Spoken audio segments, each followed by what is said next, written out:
சட்டமன்ற தேர்தலானாலும் சரி, அதற்கு முன்னால் வருகின்ற உள்ளாட்சி தேர்தல் என்றாலும் சரி, எந்த தேர்தலானாலும் நமது கழகம் எப்படியெல்லாம் எதிர்கொள்ள வேண்டும், எப்படியெல்லாம் பணியாற்றினால் மக்களிடத்தில் வாக்காளர்கள் எடுத்து நம் இயக்கத்திற்காக இந்த இரட்டை சின்னத்திற்கு வாக்குகளை பெற முடியும் என்பதை ஆலோசனைகளை மரியாதைக்குரிய அண்ணா அவர்கள் கடைசியாக உங்கள் முன்னே எடுத்துரைப்பார். அதற்கு முன்னால் எனக்கு கொடுத்திருக்கும் நேரத்தில் என்னுடைய கருத்துக்களை உங்களிடம் பகிர்ந்து கொண்டு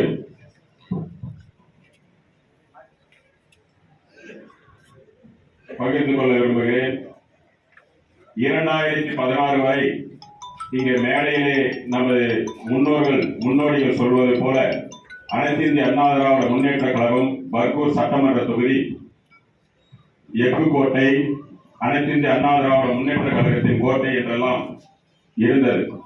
ஆனால் 2016 ஆண்டுக்கு பின்னால் நடைபெற்ற நாடாளுமன்ற தேர்தலமானாலும் சரி, சட்டமன்ற தேர்தலமானாலும் சரி, இப்பொழுது நடந்து முடிந்த பாராளுமன்ற தேர்தலமானாலும் சரி, இந்த 3 தேர்தல்களில் பார்த்தால் இந்த எஃகு கோட்டை, இரும்பு கோட்டை இப்படியெல்லாம் நம் பெரியவர்கள் சொல்கிறார்கள், அதெல்லாம் தகர்க்கப்பட்டிருக்கிறது.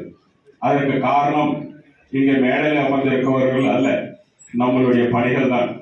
நமக்கு ஒதுக்கப்பட்டிருக்கும் பணிகள், நமது பூத்தில் நமக்காக ஒதுக்கப்பட்டிருக்கும் பணிகள் நாம் சரிமுறையாக நடைமுறைப்படுத்தாமல் வாக்காளர்களிடம் சரியான முறையில் நாம் செல்லாத காரணத்தினால் அந்த பூத்துகளிலே நமது இயக்கத்திற்கு வர வேண்டிய வாக்குகள் வர இயலாமல் போயுள்ளது. அதை நீங்கள் கவனத்தில் கொள்ள வேண்டும். 2019 ஆண்டு பாராளுமன்ற தேர்தலில் 32,000 வாக்குகள் இந்த சட்டமன்ற தொகுதி குறைவாக பெற்றுள்ளது. 2021 ஆண்டு சட்டமன்ற தேர்தலிலே 12,000 சொச்ச வாக்குகள் இந்த நமது இயக்கம் குறைவாக பெற்றுள்ளது. அதே 2024 ஆண்டு பாராளுமன்ற தேர்தலிலே கிட்டத்தட்ட 23,000 வாக்குகள் நாம் இந்த சட்டமன்ற தொகுதியில் மட்டும் குறைவாக பெற்றிருக்கிறோம்.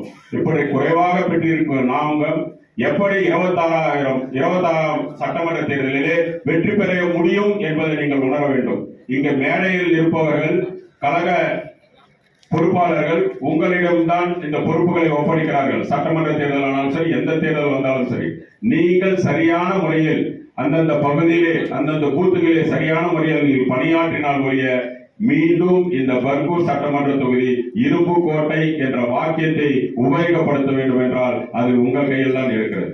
நீங்கள் தான் அதை நடைமுறைப்படுத்துவார்கள், நீங்கள் தான் அதை செயல்படுத்துவார்கள், நீங்கள் தான் அந்த கழகம் நிற்க வைக்கும் வேட்பாளரை வெற்றி பெற செய்வார்கள். அதை நீங்கள் முதலில் உணர வேண்டும். அந்த உணர்வோடு வருகின்ற 26ஆம் சட்டமன்ற தேர்தலில் நாம் பணியாற்றினால் எப்படி இந்த வடக்கு ஒன்றியத்தில் இருக்கும் 18 ஊராட்சிகளில் கிட்டத்தட்ட ஒவ்வொரு தேர்தலிலும் பொது தேர்தலில் பார்த்தீங்கன்னா குறைஞ்சபட்சம் 10,000 வாக்குகள் முன்னணியில் இருக்கும்.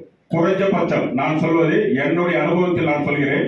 இந்த 18 ஊராட்சிகளில் தேர்தல் நடைபெறும் போது வாக்குகள் எண்ணிக்கும் போது நான் ஒவ்வொரு முறையும் அந்த பூத்து அந்த வாக்கு எண்ணிக்கை வாக்குச்சாவடிக்கு நான் செல்கிறேன்.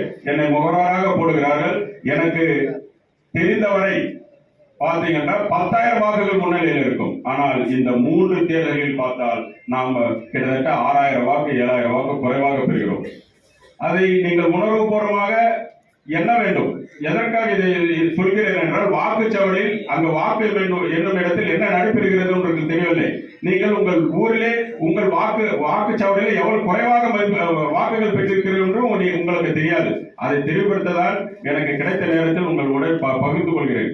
இந்த உணர்வுகளை நீங்கள் உங்கள் வாக்குச்சாவடியில் எவ்வளவு வாக்குகளை நாம் இந்த இயக்கத்திற்கு பெற்று தந்திருக்கிறோம் என்பதை நீங்கள் எண்ணி பார்க்க வேண்டும். அதை நீங்கள் தெரிந்து கொள்ள வேண்டும்.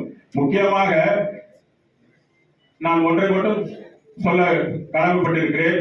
இந்த பகுதியிலே இந்த இயக்கம் 50 ஆண்டு காலம் மேலாக இயங்கிக் கொண்டிருக்கிறது. இதில் பல்வேறு பொறுப்புகளை வகித்திருக்கிறீர்கள். அதில் மக்கள் பிரதிநிதிகளாக பல்வேறு நபர்கள் இந்த ஊராட்சிகளிலே நீங்கள் இருக்கிறீர்கள். நீங்கள் சாதாரணமானவர்கள் அல்ல. உங்களுக்கு அரசியல் கற்றுக் கொடுக்க வேண்டிய அவசியம் அல்ல, தேர்தல் பணிகளை கற்றுக் கொடுக்க வேண்டிய அவசியம் இல்ல. பூத்துல எப்படி பணியாற்ற வேண்டும், யார் எந்த, இப்போ கிராமங்கள் பாத்தீங்கன்னா எல்லாம் அறிமுகமானது தான். மாமா மச்சான் அண்ணன் தம்பி எந்த ஜாதி மதம் இருந்தாலும் அப்படி பழகிறவங்க. இவங்க எந்த கட்சி, இவங்க எந்த கட்சி இல்ல, இவங்க எப்படி ஓட்டு போடுவாங்க, எப்படி போட மாட்டாங்க, இந்த கட்சினால் என்ன பலன் அடைஞ்சாங்க, பலனடையில எல்லாமே நீங்கள் அறிந்தவர்கள். ஆனால் அந்த தேர்தல் நேரத்தில் அது சரியாக நீங்கள் பயன்படுத்திக் கொள்வது. இப்போ இந்த 53 ஆண்டு கால இந்த அனைத்து இந்திய அண்ணா திராவிட கட்சியின் நிர்வகிக்கப்பட்டு இதுவரை 31 ஆண்டுகள் இந்த கட்சி ஆட்சி ஆண்டு இருக்கிறது. இந்த கட்சி ஆட்சி ஆண்ட பின்னாடி இதுல வந்த சட்டமன்ற தொகுதி உறுப்பினர்களாகட்டும், பாராளுமன்ற உறுப்பினர்களாகட்டும், நம் கட்சியை சார்ந்தவர்களிடம் நீங்கள் தான் சென்று உங்களுக்கு தேவையான, உங்கள் பகுதிக்கு தேவையான பணிகளை செய்து கொண்டு வந்திருக்கிறீர்கள். அதை செய்து முடித்திருக்கிறது. இதை நீங்கள் எடுத்து சொன்னாலே